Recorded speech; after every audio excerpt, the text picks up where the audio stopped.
Tugbos Pilipinas! Namaste Puri Dunya! Good day, learners! Welcome to Introduction to World Religions and Belief Systems class.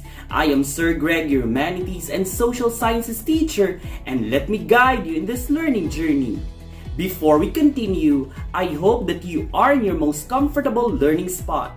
Have a copy of your self-learning module, activity sheet, notebook, and pen for noting important details. I know that you are all excited, so let us begin.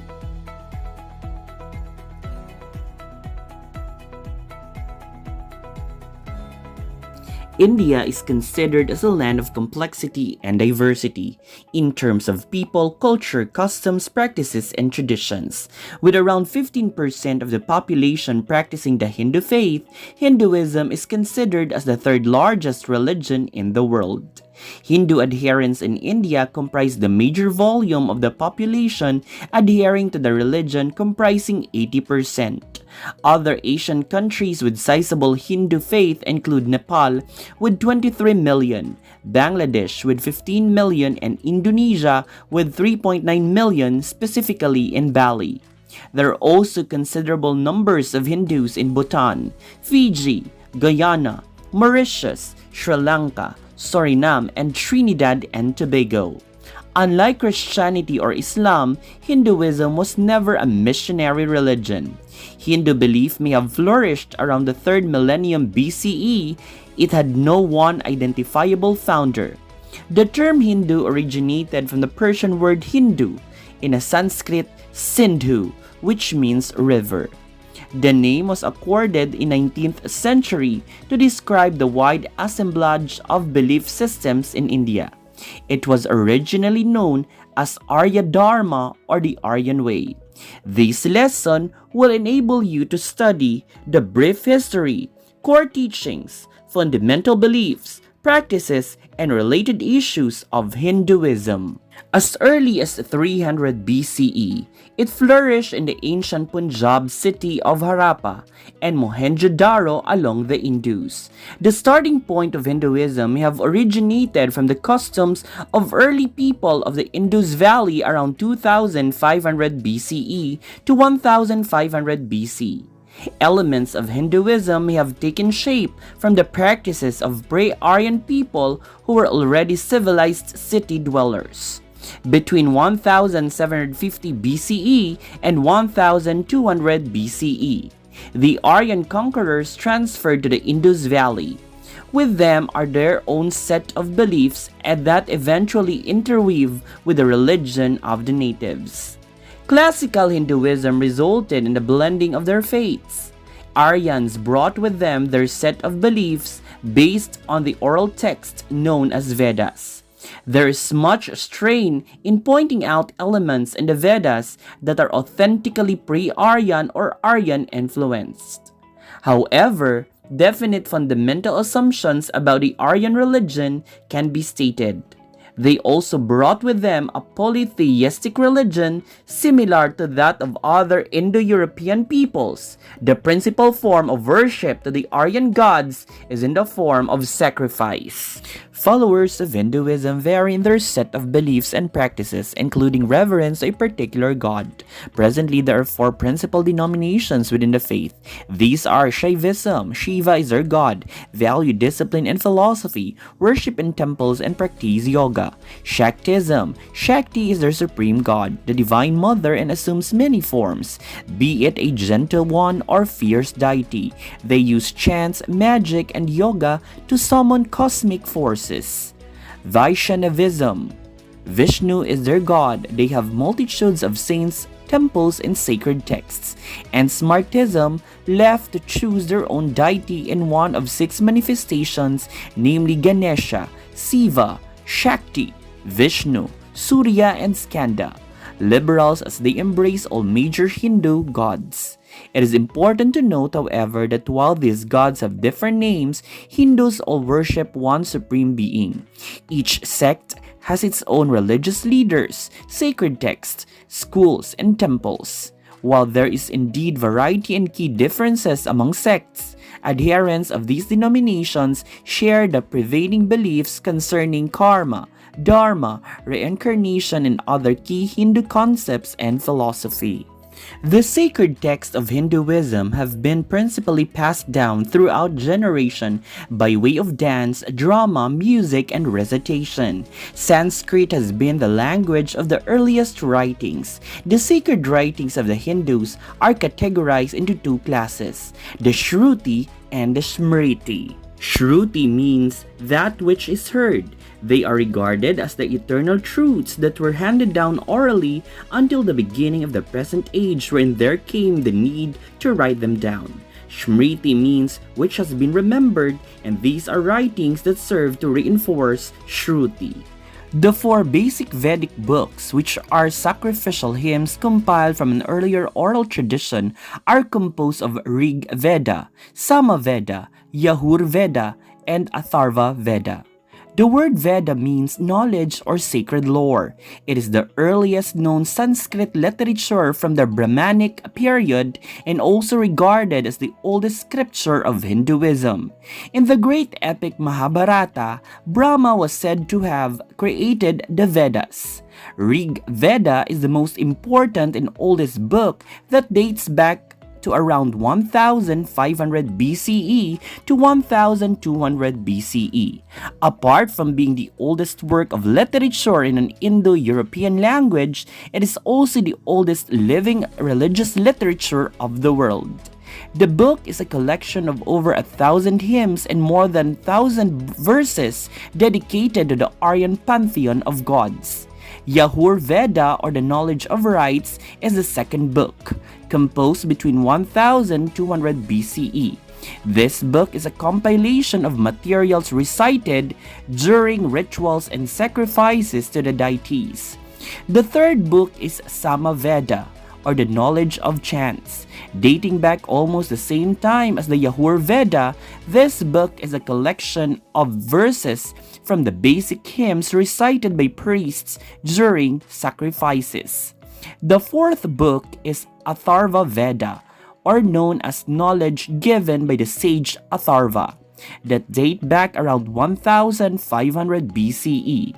This book contains rituals used in homes and popular prayers to gods, seldom used in solemn ceremonies unlike the other three Vedas.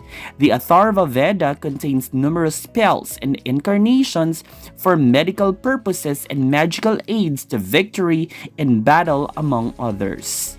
Forming the fourth part of the Vedas, the term Upanishad literally translates as sitting down near or sitting close to, as it implies listening intently to the mystic teachings of a spiritual teacher who has fully understood the universal truths.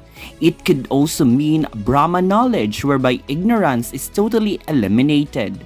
Within these amazing collections of writings that were transmitted orally through generations, one can find early philosophical statements that form the basis for all later Hindu philosophy. The Ramayana, translated as the story of Rama or Rama's journey, is a Sanskrit epic poem written by the poet Valmiki, consisting of 24,000 verses in 7 books and 500 cantos written between 200 BCE and 200 CE. Central to the story is Rama, a prince and later portrayed as avatar or incarnation of the Hindu god Vishnu. He was born in Ayodhya and exiled by his father on the eve of his coronation. Meanwhile, in the forest, Rama's consort Sita was abducted by the demon king of Lanka, Ravana. Rama struggled mightily to win Sita back. After a strenuous battle, Rama killed Ravana and reunited again with Sita. Rama and Sita are the epitome of perfect man and woman. Meanwhile, Ravana symbolizes ambition and greed, resulting in the cosmic disorder and degradation of women and family. Written around 500 BCE, this magnificent work is attributed to the author Vyasa, who is also regarded to be the scribe of the Vedas. It depicts the great struggle among the progeny of the king called Bharata, a name used by many Indians to mean India. Two families are at war, the Pandavas, who represent good, and the Kauravas, who embody evil. The 100 Kaurava brothers try to dodge their 5 cousins, the Pandavas, out of their share of the kingdom. A fierce battle arises. Every kingdom had to take sides. With the help of Krishna, another incarnation of Vishnu, the Pandavas emerged triumphant but lost all their sons and closest kin in battle. With about 100,000 couplets, the Ramayana, and 1.8 million words in total, this poem, about 4 times longer than the Ramayana, 8 times longer than the Iliad and the Odyssey put together, and 15 times longer than the Bible, along with the Bible and Quran. The Mahabharata ranks in importance among the sacred writings of various world religions. A celebrated episode within the Mahabharata is the Bhagavad-Gita, or simply Gita, which is rendered as the Lord's Song. It is considered as one of the holiest books by the Hindus. The Gita is a 700-verse narrative of a dialogue between the Pandava prince Arjuna and his guide cousin Krishna. Just as the war is about to commence at Kurukshetra, Arjuna is troubled at the thought of having to find his relatives and contemplates his fate and struggles set before him. The Hindu faith offers its followers numerous paths to salvation. They may acquire liberation from the cycle of life by means of devotion to one or more gods. Gods and goddesses can be worshipped at their temples. The devotees can pray and offer sacrifices so that they can gain favor from deities and assist them in their struggle for salvation in temples. Bhakti stands for the soul's longing for and clinging to God. The main core of Hindu faith is the Brahman is regarded as the ultimate reality, one and undivided. The Brahman is often seen in 3 forms or functions. Trimurti. These are creation, preservation, and destruction. These functions are expressed in God forms, namely Brahman, the creator, Vishnu, the preserver, and Shiva, the destroyer. Though widely respected and recognized as the creator of the universe, Brahman receives the least attention among the Trimurti. Only 2 temples are dedicated to him in India, and he has no cult of devotees. He is not worshipped in the same way as the other gods because he has done his task and will not come into his own until the next creation of the universe. When depicted, Brahma has 4 heads and 8 hands. His chief consort is Saraswati, the goddess of science and wisdom. Brahma's vehicle is a swan or goose, which symbolizes knowledge. Known as God of love, benevolence, and forgiveness, Vishnu's primary concern is humility itself. As a preserver, the creation is withdrawn to a seed whenever he sleeps, but rises again as he wakes up. He is worshipped in various forms of his incarnations or avatars. Based on mythology, Vishnu has appeared on earth in 9 different forms and will come a 10th time to end in present era or kalpa, to bring the world to an end and then recreate it. These manifestations of Vishnu are intended to help humanity in his preserving, restoring, and protecting powers. In Hindu sacred writings, Vishnu is depicted as having 4 arms with a dark complexion. His most popular manifestation is Krishna, which is blue, the color of infinity, and plays the flute. Vishnu's consort is Lakshmi, the goddess of fortune, who is seated on a lotus flower between 2 elephants with their trunks raised above her. Both Vishnu and Lakshmi ride the eagle mount or kite Garuda, the symbol of sky and the sun. The snake is Garuda's claws, represents water. As the destroyer and the god of death, destruction, and disease, Shiva is the 3rd in Trimurti. His functions are many. He is also god of dance, vegetable, animal, and human reproduction. In Hindu belief, death is but a prelude to birth. Hence, the god of death is also the god often revered through lingam, the male energy surrounded by the yoni or the female source of energy. In mythology, he is described as having a constantly erect penis and sexually alert at all times. Equally as popular as Shiva are his man consorts that express the differing elements of his character. Perhaps the most terrifying of his consorts is Kali, depicted as wearing a garland of human skulls, tearing the flesh of sacrificed victims and drinking blood. Although wild and violent, Kali is frequently the subject of intense devotion. Kali is also the ferocious forms of consorts Durga and Parvati.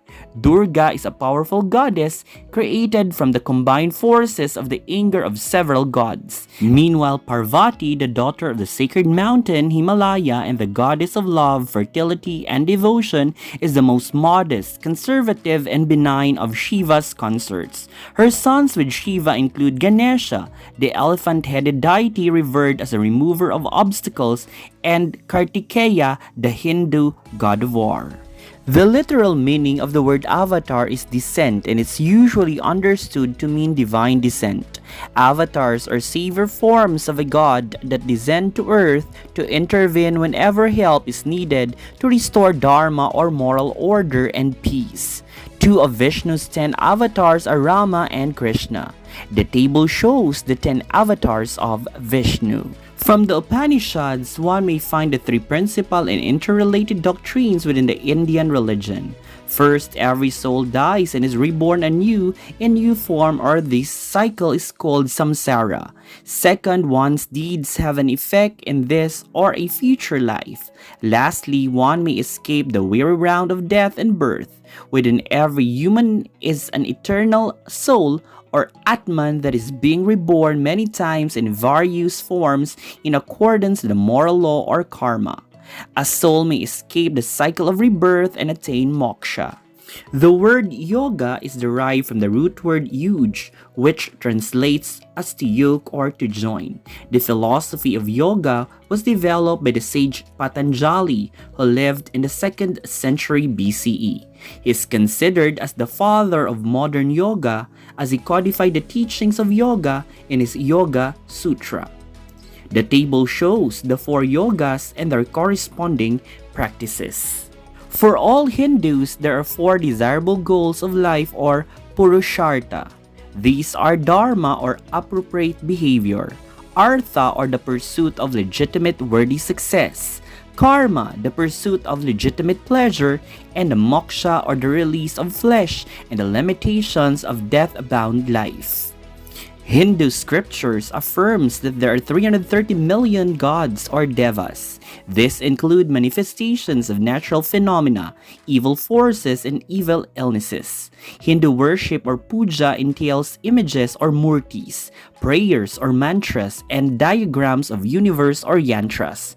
Most Hindus worship individually involving mantras or vibrating sounds that summon the deity and the prasad or gift offerings. Vital to Hindu worship is darshan that pertains to seeing and being in the presence of deity. In temples, ceremonies may be in the form of offering of flames, milk or honey, and even reciting chants and music. While worship may be undertaken any day of the week, Thursday is considered to be the most opportune day. Hindus celebrate a number of festivals that are based on the Hindu calendar and often related to seasonal changes. Main festivals include Holi, Diwali, and Dussehra. The Diwali or Festival of Lights is India's biggest and most important holiday of the year, held in October or November that is similar to Christmas holiday of the Christian. Indians light outside their homes to symbolize the inner light that safeguards the people from evil forces. The table shows several festivals celebrated by Hindus in a year. Pilgrimages are also taken on by Hindus all over India to visit the sacred shrines of their deities. These include mountains, rivers, and temples. The city of Varanasi, also called Benares, is regarded as the most important and sacred pilgrimage site. It is also considered as the home of Shiva. Many people come and live in the city until they die to show their exceptional devotion. Other popular sites include Kurukshetra, the place of the Great War in Mahabharata, Ayodhya, the old capital of Rama, and the Mathura or Krishna's birthplace. Hinduism continues to be the religion of almost 80% of the Indian people. While mostly comprised of Hindu followers, India is a secular state that remains neutral in issues involving religious convictions and practices of its citizenry. All Indians are allowed to follow and propagate their own set of beliefs. Being a country with the largest adherents of Hinduism, India is presently facing numerous challenges that are religious in character. Here are some of the selected issues in Hinduism. Hinduism and women. Even though Manusmriti or the laws of Manu states that women should be honored in Hindu society, women have always been regarded as subservient to men in almost all aspects of life. A woman's life revolves around the man in her life to be taken care of by her father in childhood, by her husband in her married life, and by her sons upon old age. Women are relegated to performing household chores and are anticipated to become loyal to their husbands even after their husbands die. In a traditional Hindu society, women are expected to execute a sati or suti. The widowed women are expected to jump on the funeral pyre of their husbands to prove their loyalty and help save the soul of their husbands in the afterlife. In spite of the fact that sati was already demolished by the British in India, there are still instances of sati being reported in modern times. The swiftly industrialization in India is mainly affecting village economy and the rural way of life. While family pattern may have been disrupted by outside forces, tradition still continues in the local setting as evidenced by the fatalistic nature of village people.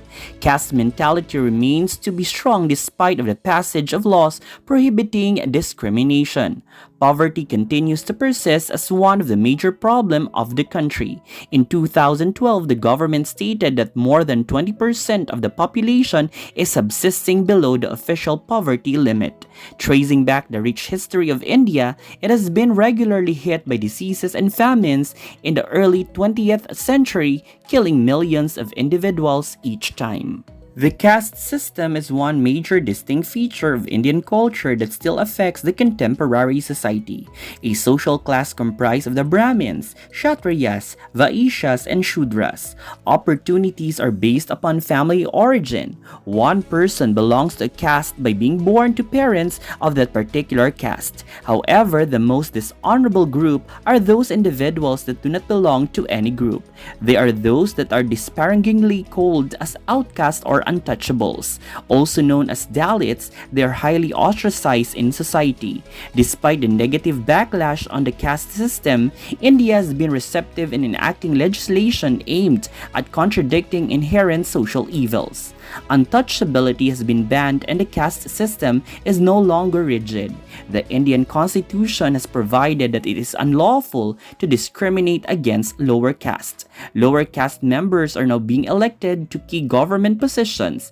An example is Dalit Kuchiri Narayanan, who became the 10th President of India from 1997 to 2002. Here are the key points of our lesson. Hinduism is oftentimes considered as the oldest and most complex of all world religions. Hinduism has no single founder, no specific theological system, and no single sacred text. The concept of dharma or appropriateness is closely linked to the Hindu religion. It is the power that preserves the society. The sacred writings of the Hindus are categorized into Shruti and Smriti. Shruti literally means that which is heard and are regarded as eternal truths that were passed orally. The 4 books of Vedas are part of the Shruti. Meanwhile, the Smriti literally means that which has been remembered, and these are writings that serve to reinforce Shruti. Fundamental to Hindu teachings are the doctrines of samsara or the cycle of rebirth and the karma or the universal law of causality. Apart from recognizing a vast assortment of Indian deities, the Hindus believe in the Trimurti or Trinity composed of Brahma, Vishnu, and Shiva. Integral to Hindu worship are the sacred images and temples believed to house and represent the deities. In this lesson, you have learned what Hinduism is all about and how this world's oldest religion is considered a diverse and complex religion. We have also discussed how Hindus manifest their spirituality amidst the variety of their traditions and freedom of beliefs. Before we end, challenge yourself by answering the checkpoint activity. Read the questions carefully and choose the letter of the correct answer. Item number 1. It is regarded as eternal truths that were passed orally until the beginning of the present age, wherein there came the need to write them down. A. Dharma, B. Smriti, C. Shruti, D. Siddhu. Kindly write down your answer. Item number 2. It is an epic poem written by the poet Valmiki consisting of 24,000 verses in 7 books and 500 cantos. A. Bhagavad-Gita, B. Mahabharata, C. Ramayana, D. Vedas. Kindly write down your answer. Let us continue with item number 3. India's biggest and most important holiday of the year, held in October or November, that is similar to the Christmas holiday of the Christian. A. Diwali, B. Dosera, C. Holi, D. Lori. Kindly write down your answer. Item number 4 literally translates as sitting down near or sitting close to, as it implies listening intently to the mystic teachings of a spiritual teacher who has fully understood the universal truths. A. Brahmanas, B. Samhitas, C. Sutras, D. Upanishads. Kindly write down your answer. And finally, item number 5, the earliest known Sanskrit literature from the Brahmanic period and oldest scripture of Hinduism. A. Benares, B. Manusmriti, C. Vedas, D. Yoga. Kindly write down your answer. Here are the answers. Item number 1, C. Item number 2, C. Item number 3, A. Item number 4, D. And item number 5, C. Congratulations, learners, for acing each item. That concludes our lesson. I hope you have learned something and remembered the important details of our lesson. If ever you forget, you may watch this video again until you master it. Please be reminded to accomplish all the tasks in your self-learning module and in your activity sheet. Keep safe and see you in our next learning session.